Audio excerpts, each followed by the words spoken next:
ago, 100 years ago, after Jesus was born and had taught people about God's love and how to live in God's loving ways, it became very dangerous to say that you were a follower of Jesus. It started with Nero.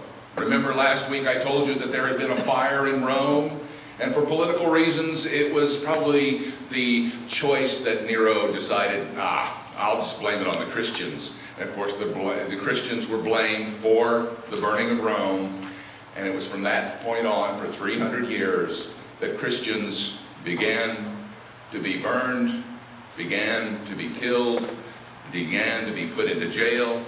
And there was one particular one named John. The people who were followers of Jesus knew that this ruler was not a god. When those people refused to recognize the ruler as a god, they were put into prison and beaten and treated very cruelly. One man, John, was sent to the island of Patmos to live alone there. He wasn't the disciple John, and he didn't write the epistles of John and the Gospel of John. This is a different John. While he was a prisoner on this lonely island, he wrote to the churches. John wanted the followers of Jesus to know that God loved them and had not forgotten them. They needed to keep on worshiping God and try to be brave. John wanted the people to know that life would be better in the future and told the people about some strange dreams he had, messages from God. John's dreams were strange, mystical, and mixed up, but the followers of Jesus knew what they meant. John wrote about a marvelous river and the amazing things that grew along the river. Revelation 22, 1 through 5. From John, to the 7 churches of Asia, I send my greetings to you all. I have had the most amazing dreams. It was a wonderful dream, a beautiful dream. I saw a city of hope and peace. This city is called the New Jerusalem. It is so beautiful that we might call it paradise. I saw wide streets made from gold and magnificent shiny buildings. Most cities have a temple or church in the middle square, but this city had a large throne full of God's light and love. The streets are lined with fruit trees, but there is one tree that looks very special. It is huge and it has a great big root system that goes from one side of the river to the other. The tree is called the tree of life. During every season it has fruit on it, not just the apples and oranges, but special sorts of fruits that we don't know about. Every month the tree produces a different kind of fruit, 12 different varieties in a year. One variety every month. The leaves are very special too. They can be picked by the people living in the city, and the fruits will keep them healthy. The gardens do not have any weeds, and the trees do not have any prickly thorns. A river flows from God's throne to the middle of the city, down the main street. The water is the river, is the living water of God. The water glimmers and shines. People drink this water and it gives them power to communicate with God. This power is like the power that we receive from the Holy Spirit, and people are kind, generous, and loving. This is, of course, another rendition of Revelation.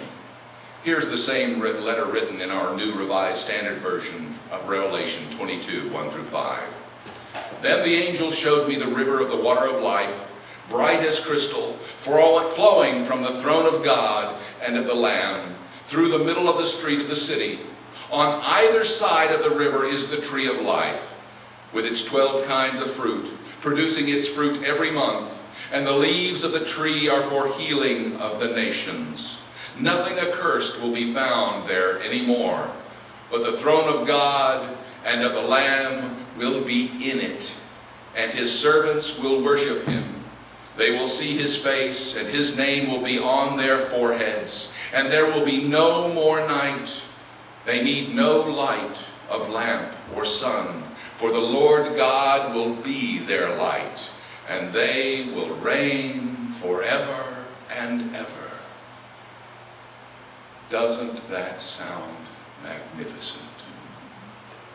We are in the realm of God on earth. People many times, I say, oh, I'm going to preach on Revelation. And people just kind of, oh no, as if it's horrible. No. This is a misunderstanding of Revelation.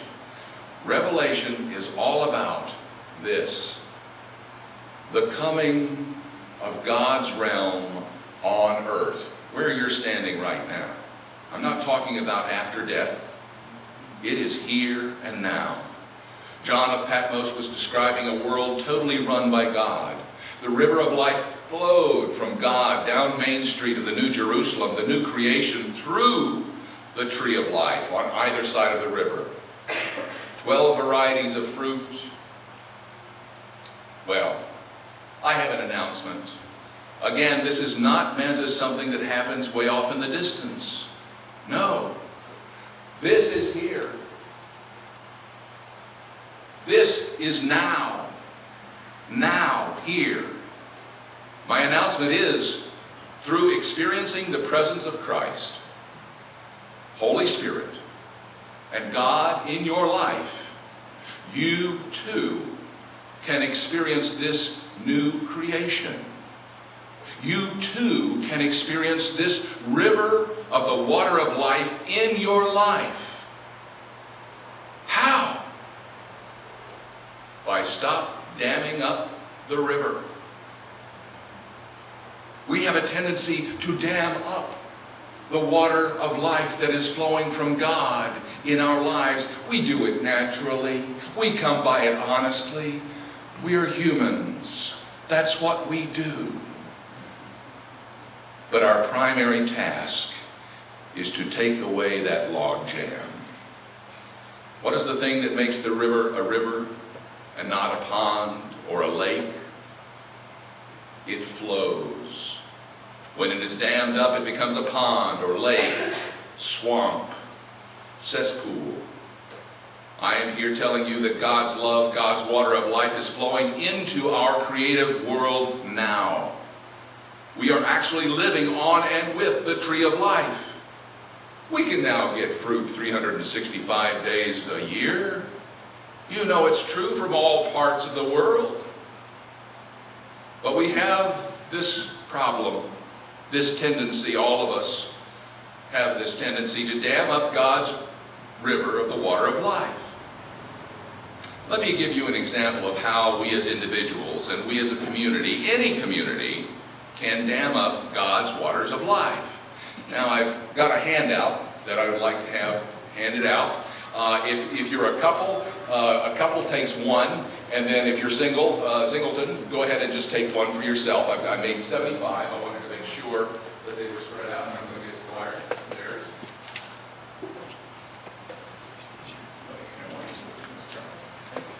That's enough. How many of you like conflict? Raise your hand. Yeah, right?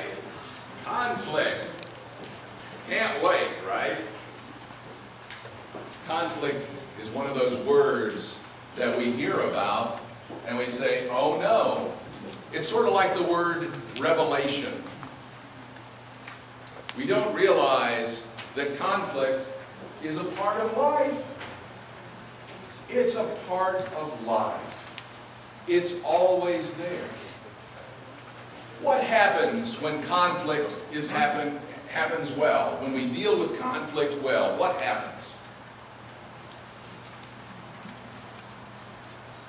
Not a rhetorical question. We resolve problems. Yes. Anything else? Many times more creative solutions come to the fore. I might have an idea, and I think it's a great idea. Of course, I'm full of great ideas. But somebody else says, well, no, I don't think that's such a great idea. Have you thought about this, and this? Well, no, and I feel hurt because I thought I had a great idea. But this person is bringing me their own wonderful, creative idea. And I'm thinking, well, I guess I better take it seriously. I am the minister. Okay. But when I do, when I'm able to be present, and we have that little conflict, but then we're able to stay in our rational mind and deal with the issue at hand, we can come up. It requires, everybody has one or has access to one? There we go. Good. Thank you very much. Oh, okay. There you go. Oh, sorry. Okay. Yes, let's have the moderator have one here. Everybody has one? Good, good. Well, I'd like you to look at the Speed Lee's level of conflict and tension in any organization. Any organization. Okay? Remember I talked about the flow of the river, that we need to keep things flowing? So let's go to level 1. I'm going to skip level 0 for right now. Okay, level 1. Problems to solve. Major objectives of protagonists. Protagonists are the two people that disagree, right? Solve the problem. That's their primary goal. Let's just solve this problem. Participants' language tends to be specific, clear. You know, this is why I have a problem with this, because of X, Y, or Z. Real differences exist. I don't agree with this, okay? You don't agree with this either. Participants able to stay focused on the problem. They're both looking at the problem itself. Risk-taking between the parties increases, okay? I'll risk agreeing with you, and you risk agreeing with me just to see how it feels, just to see how it thinks. By and large, the parties of the conflicts are open to one another about the problem, and the parties believe rational methods and rational solutions will fix the problem, okay? That's level 1, problems to solve. Level 2, disagreement. Major objectives of the protagonists, the two people that are disagreeing, self-protection, coming out looking good. That's the important thing sometimes, you know. I just want to come out of this looking good, right? We all want to look good. I want to look good. We all want to look good. There's nothing wrong with that. It's natural. It's who we are. But we do, when it's ratcheted up a little bit, we feel like we need to protect ourselves a little bit because we feel like, boy, we might be getting attacked a little bit. Participants' language tend to be toward generalizations. Instead of talking about the specific issue, we start talking about, well, you know, when those things happen, this naturally occurs. Generalizing the issue instead of talking about this specific issue. Higher emotional content to the language. I can't believe you do. Okay? People start looking for help. That's not a bad thing. Not all data is being shared. Some cards are left close. Well, if I don't tell them about this, then I might get away with it and get my way. Right? Parties believe if we are to resolve this, everybody will have to compromise. They're going to have to give something if I'm going to give something. That's all there is to it. Parties point out inaccuracies in the other's case, more to the score points than the problem solved. You can see, you can feel the emotions turn up, can't you? You can feel it just ratchet up a little bit. Jokes have a hostile edge and are received as more than a joke. Many a truth was said in jest. Now, these 1 and 2 levels are actually constructive. When we are in levels 1 and 2, it can be, if we keep them in 1 and 2, we are able to give and take, even though we've got a little bit higher emotional content, it is and can be very constructive and life-giving to the community, and to yourself, and to your business, and to your relationship. These things happen all the time in marriages, right? I learned this in marriage. Level 3, contest, power struggle. It's going to ratchet up again. Major objective, make sure your position is sustained and your party wins. It's called zero-sum game. You know, I just got to have my way. It's important that I have my way. If I don't have my way, then this is not successful. Participants' language tends to reflect perceptual distortion, dichotomizing. It's us or them, this or that, one or two. Cannot be either, cannot be both. Universalizing. It's everybody is like that. Everybody thinks that. Universalizing. Magnification. This is going to take over the world. The whole planet. How many of you feel like that sometimes? Come on. I know I feel like this sometimes, all right? Arbitrary interference.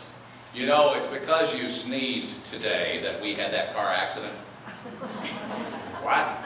You know, I'm being facetious here, but things that don't really relate are connected sometimes in these arguments. Deletion. Deletion. I'm just not even going to tell you what I'm going to tell other people. I'm going to delete that from my commentary with you. You're out. Groups or coalitions begin to take form. Groups form. Don't you agree with me? Let me find people that agree with me. Can you hear our political system happening right now? Let's go to Congress. You're in the type 3 at least. Personal attacks increase and are substituted for problem identification. It's not the problem is a bad problem. It's that, you know, it's you're the bad problem. You are the problem. Parties do not easily talk informally. Emotional appeals are used to influence rational thinking. Remember I've talked before about the neocortex? You know, this is our rational thinking brain, but it gets hijacked every single day. What hijacks it? This little bitty part in the back of the brain called the amygdala. And it's got control of all those chemicals and the chemistry of your body. And when the amygdala says, fight, or flight, or freeze, that's what the amygdala does. So we go into this emotional state, and what happens to the neocortex?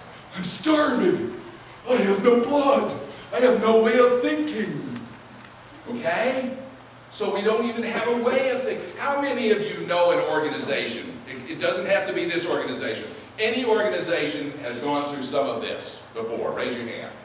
Okay? Come on. Come on. Be honest. There we go. There we go. Sure. Yeah, we've all experienced this. There's often dispute about who initiates peace offerings, blah, blah, blah, so on and so forth. Level 4. Major objective. Break the relationship either by leaving or getting the other person to withdraw. My wife and I have these ongoing conversations about the fact that when the temperature is really turned off, I gotta go away now. I'm the guy that runs away. Okay? I'm learning. I've got a very strong wife. She says, no, you're stay here. We're going to talk this out. Yeah, she's clapping. You know? But that's hard. That's hard, isn't it, guys? Our hearts going right like this. Hurt, weaken, punish, or humiliate the other. I'm going to make you feel really bad. Factions clearly emerge. In other words, there's been enough people grouping that you've got these people that are for and there's people that are against. The followers willing to confirm the leaders. In other words, there's a lot of people saying, well, that person's the leader on this faction, so I'm going to believe every single thing they say. Every single thing that comes out of their mouth is gospel. Parties push their own will at the expense of the whole. Parties attempt to enlist outsiders in their cause. Images of those on the other side become fixed as stereotypes. Yeah, those are the people that always do X, Y, and those Republicans, those Democrats, they always do that. Stereotype. Stereotype. We're very much in a level 4 in our political system in this country. Finally, people are derided for their neutrality. So anybody that says both sides have a point, beware, because something's coming your way. You cannot be a fence sitter. Very difficult. when you're in that sort of situation. And then finally, level 5, intractable. Destroy the other. This is where you can actually get physical violence in an organization. This is where people will just sit there and stand on their chair and scream. I hope none of you have been in those meetings. I have. They're no fun. Parties display themselves to outsiders in larger-than-life terms. Parties perceive themselves to be a part of an eternal cause, fighting for unambiguous principles. This is the way of truth and justice, and you and their problem is evil. Evil. Yeah, it is funny. It is funny, but this is what we do. This is what organizations do. Do you see how these become log jams to God's river of the water of life? When we start going up into these levels of conflict, these things create a block to God's love and justice in our world. Have any of you seen or heard about a level 4 or level 5? Raise your hand. Heard about, yes. You know it happens. These are real things. Now, like I said, 1 and 2 are constructive. And you sort of get that after you read 3, 4, and 5. Oh my gosh. 3, 4, and 5 are really hard. Let me talk about 0. What happens after you've had a 3, 4, or 5? Whew. Shutdown time. Anybody that has had a family that has had to deal with alcoholism, some other addiction, or some other crisis, or had a violent episode with a father or mother or something like that, knows what shutdown is. It happens in families, it happens in business, it happens in schools, and it happens in churches. Okay? All those type things. At the bottom of that section it says, in general, it takes a church 2 to 7 years to come out of a level 0, 4, or 5. Why do I put 0? Because we know that one of the first important things is you have to admit you have a problem. And who's the easiest person to fool? Yourself. Yourself. First of all, when you're depressed or suppressing or all those type of things, we at least have to get it to the surface so that we can then do the healthy thing, which is get into the level 1 or 2. Sounds bizarre, doesn't it? Sounds wrong, doesn't it? It is counterintuitive. It is counterintuitive. It's hard to believe, but it's actually healthy. I've asked Rob Edmonds' permission to tell this story because Rob and I were in a bit of a conflict a while back, near the beginning of my tenure here, and it was about the Dossals. Now, you know, we've got beautiful Dossals here, and the Dossals were hanging up here on either side of the cross, and they're gorgeous. And they've been there for 30 years. They're very important symbols of this church, and they are a sign of comfort. Now, I'm not going to go into all of the reasons why I believe it was a good idea to move, but I went through the council, I went through the combined boards, and I did talk about moving the Dossals, and I got their permission to do this. And Rob, of course, is one of the few people that knows how to do all this stuff. So I had to go through Rob. And Rob, he saw the issue. He saw the issue like a freight train coming. And he said, you haven't got a plan. You haven't thought this through. Now, he didn't say it exactly like this. I'm kind of dramatic, making it dramatic. Rob doesn't talk like this. No, he says more like, Garth, you haven't thought this through. I mean dramatic. Or Rob said, you have not thought this through. So I'm not going to move this. And of course, my amygdala starts to kick in, right? But then I have to say, okay, maybe he's got a good idea. So I listened to his supposed good idea. And he said, Garth, what you need to do, what we need to do, and I'm not going to move these until you do, is have a plan for how you honor these docils. We have to have a service on which they are made a big part. That everybody says, you know what? These have been wonderful parts of our service and our community. Let us honor the gift of creativity that these are, and then I will move them. That was a great idea. That was a great idea. Now we were somewhere in level 1 and 2.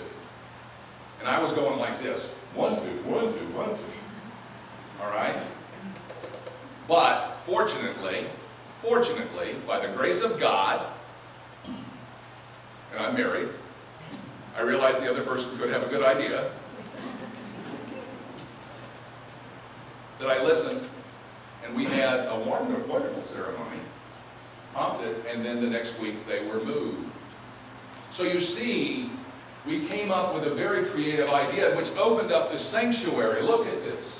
Look at this. I cried when I saw this coming in earlier this week, and they were making this river, because I knew that by doing this creativity, you guys would be able to see the kids playing with the shells and looking at this beautiful image and the symbol of the river with this beautiful backdrop, and have these wonderful things hanging, the art on the side.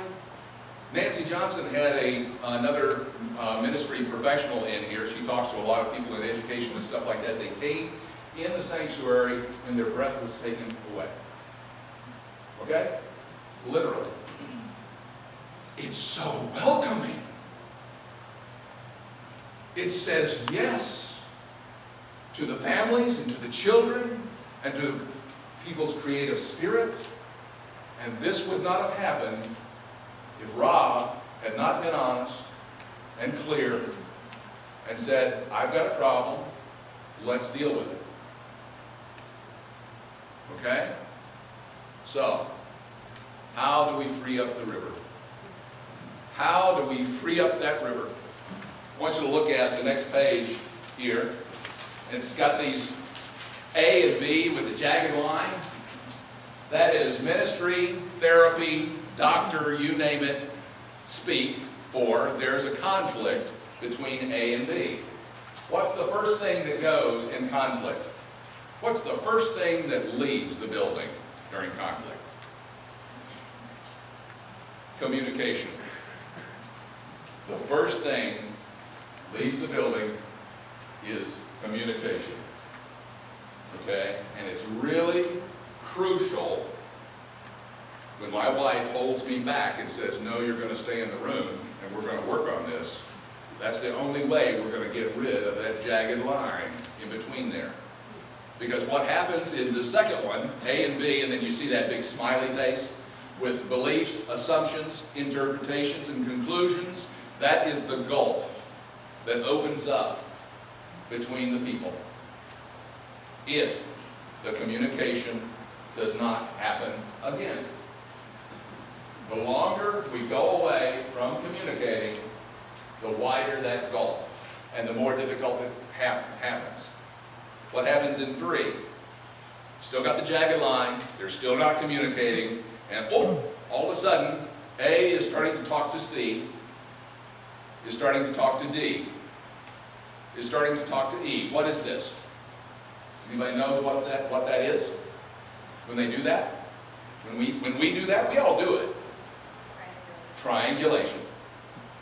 That is triangulation. And of course, B does the same thing. Talks to G, talks to H, talks to I, talks to F, and F talks to J, you know.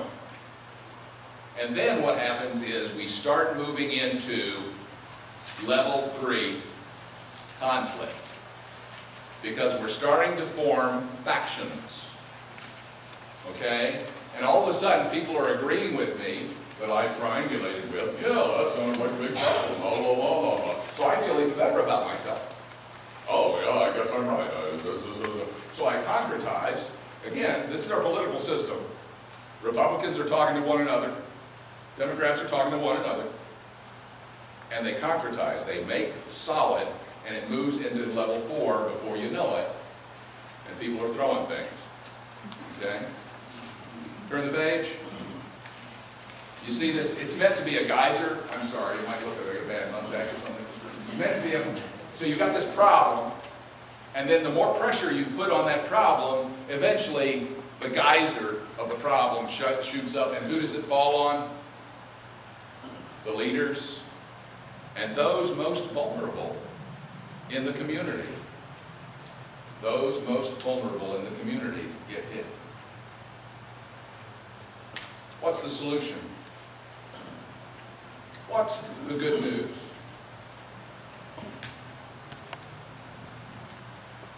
I do know the answer. I go to Matthew 18, 15 through 20. If another member of the church sins against you, go and point out the fault when the two of you are alone. If the member listens to you, you have regained that one. We regained one another, didn't we, Rob?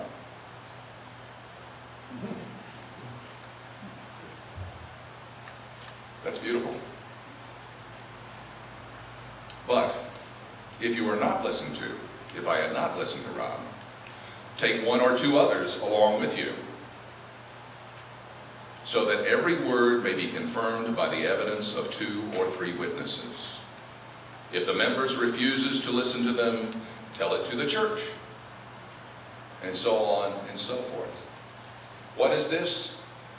This is being direct. This is not going to other people. This is saying, no, Garth, I have a problem with you, or this problem, or something, and I've got an itch that I cannot scratch. We have to fix this. That is being direct. And what does that do? That allows the possibility that we will actually concentrate on the problem as opposed to demonizing the other person. We will continue to be able to love the other person. We will continue to love our community. You know, people wonder, well, what is your job, Garth? Aren't you supposed to do this, this, and this? Aren't you supposed to make everybody happy? You know what happens when you try and make everybody happy, don't you? Somebody name it. Nobody gets happy. That's not the first role of a pastor. I am in the business. The pastor is in the business of fulfilling God's promise here in Hopkins. That's what my first role is. Now, you may disagree with how I go about it, and that is fair. That is very fair. But that has to be my focus, not making everybody happy. Now, if I make over 50% of you really upset, well, then we've got, we have to figure that out. But wait, let's keep it on the real thing, right? John of Patmos was talking in a century in which people were getting burned alive. And he still had this dream.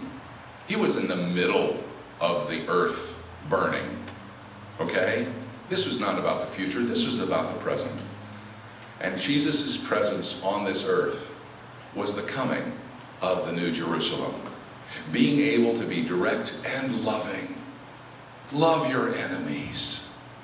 Love the people that you think might be your enemy. They're not your enemy. They are of the same heart, one way or to other. God's New Jerusalem, with the flowing river of the waters of life, rolling on the river together. Amen.